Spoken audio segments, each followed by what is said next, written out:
Well, hello out there in YouTube and Google Plus land. Oh my God, I'm back to saying it again. Okay, here we go. I got a hack for you. This is a Bushcraft hack, and it's about TV antennas, the old style, the rabbit ears. So stick around and I'll show you what's going on. This is Surviving 2 coming to you with another video. Well, how many of you out there have an old pair of these laying around? You know, they just pull out up there and it connects to your TV and everything. It's old style. Now that the new digital ones are out, these have become obsolete. So I've come up, I bought a part a while back and did a video on it, and I figured out how it was made, and I figured out how to turn these free of charge into that. So stick around, I'll talk about that in just a second. Okie doke, here's what I got going on. Now I've taken one of those already, and you end up kind of having to destroy one to figure out your links, because there's the internal sections that slide around up in there, and you don't want it sliding back too far. Here's some I've made already. You don't want it sliding back too far up inside the pipe here at the end, because then you couldn't get it to pull out. The other end, when you cut it off, and that's what I use right there, a little bitty pipe cutter. So when I cut it here on the end, it flares it in, so it keeps this section of it. Let me pull it. Well, I got the one out here, right, that's extended. You can see how there's a good 2 foot there or something close to it. So when I take it like that and I shove it down, it will not shove all the way in. So it stops part way because of the flare up here on this end. And I've got it cut long enough that I can still grab a hold of it here on the end, as you will see in just a second. I'm trying to do this one-handed, so hang on there. So that when I extend it out like that, it's got a long reach. Now here's the hack. Let's say this is a fire and I need to blow into it instead of getting my face right down there.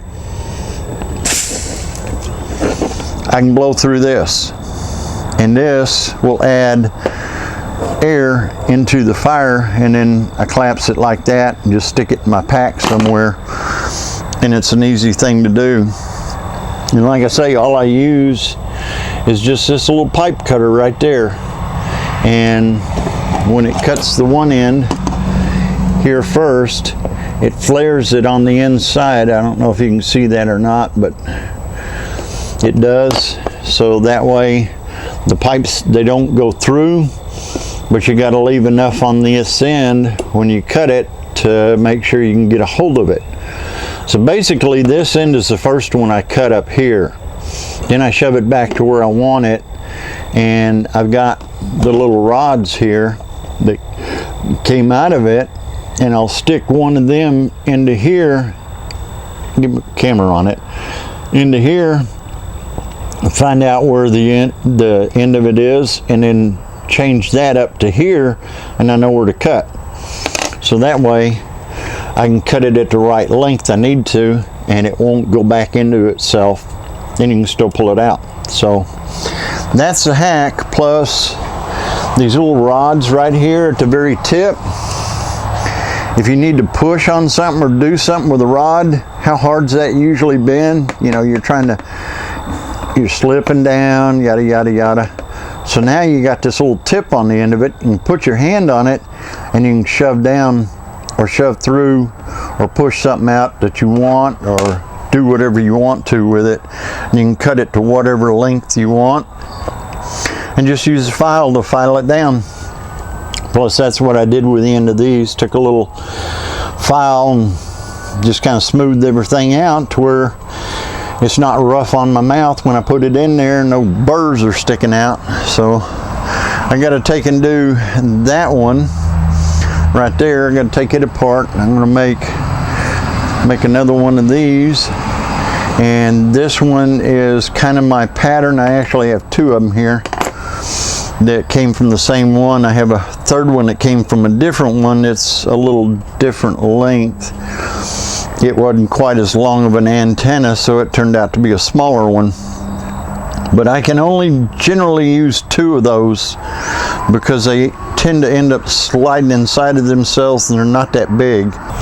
Well, I thought I'd show you just how easy it is. That's one I've already cut, and it doesn't take long at all.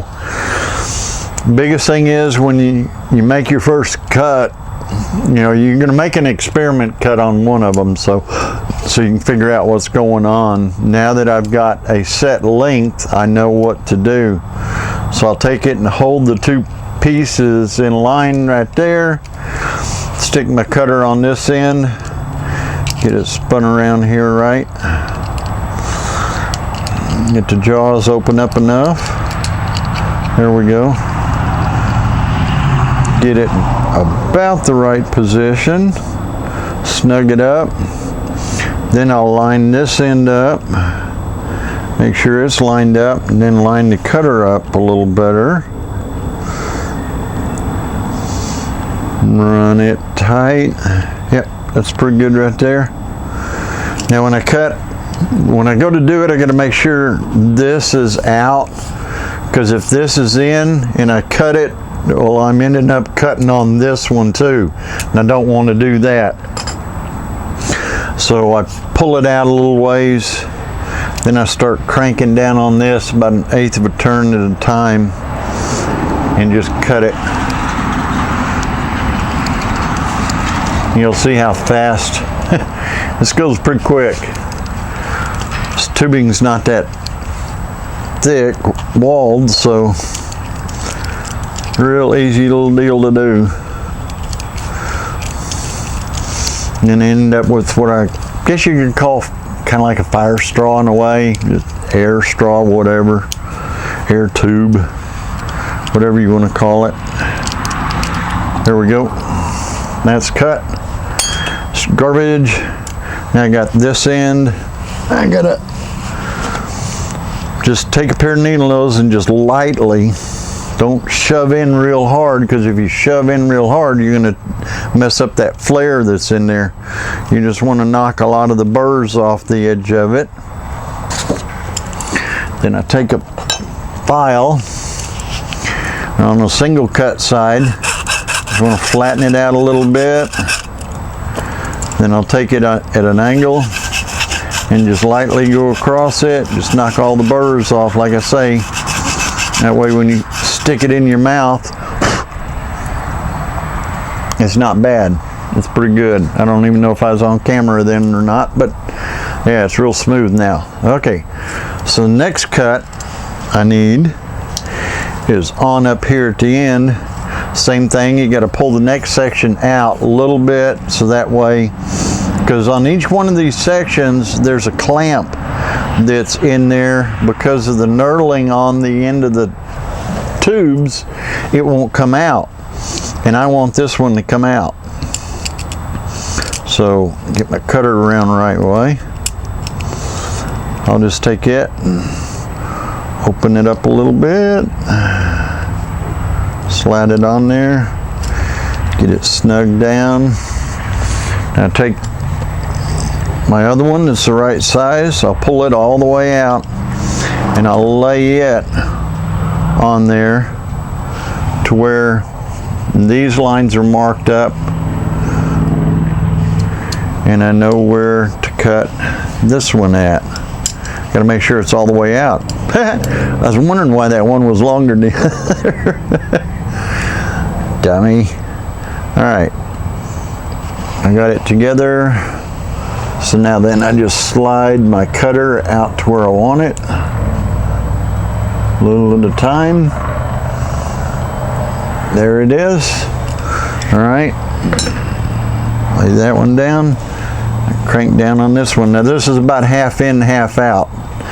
Eventually it will get to where it doesn't want to move because you're cutting through this one into this one, but you're going to pop it out of there.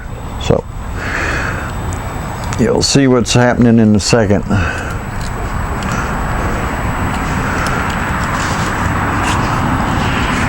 I only tighten it down maybe 1/8 of a turn at a time. Doesn't take much.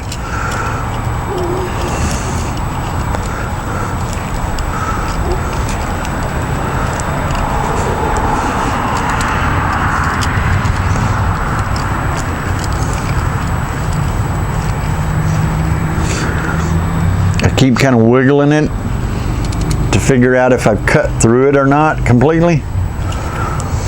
You want to cut through the first layer, not the second one. You can kind of tell a little bit as you're going. There, I just heard it cut. Yeah, should be wiggling in there now. Go one more time. See how I can now pull it out and my cutter's still on there? That means it's cut all the way through naturally. All right, I can drop that now. Now this, it'll come up to that point where this is now knurled right in here, but I'm gonna take it and shove it back and pop it out quick so that you can see the end of this. I don't know if it's focusing or not on that. I'm having a hard time with the sun the way it is, but you can see that little ring around it. That's what holds the things in place in there. So now that I've got that end, I take my needle nose again. Now this one I don't care whether it gets flared out or not, because there's not another piece that's up inside there that you're pulling out. And it really doesn't matter if it's got any burrs on it or not, but if you're sticking it in your pack, yeah, you want to get a lot of the burrs off. So I just take and run it over the file gently and take the end of it and do it flat like that. Now, no rough edges, so there we go. There's a nice little fire straw, and it doesn't go in real far. I mean, it goes in, it collapses, but not so far I can't get a hold of it and pull it back out. So I can stick that in my pack and voila, makes a good fire straw. Works pretty good.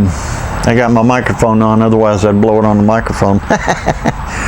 But anyway, all right, that's how that works. I thought y'all enjoy seeing that a little bit. So until the next time, thumbs up. Y'all have fun out there. Catch you on the next one. Later. I want to thank you for watching this video, and I hope you enjoyed it. If you want to see more in the future that I do, just click that follow button. Until then, later.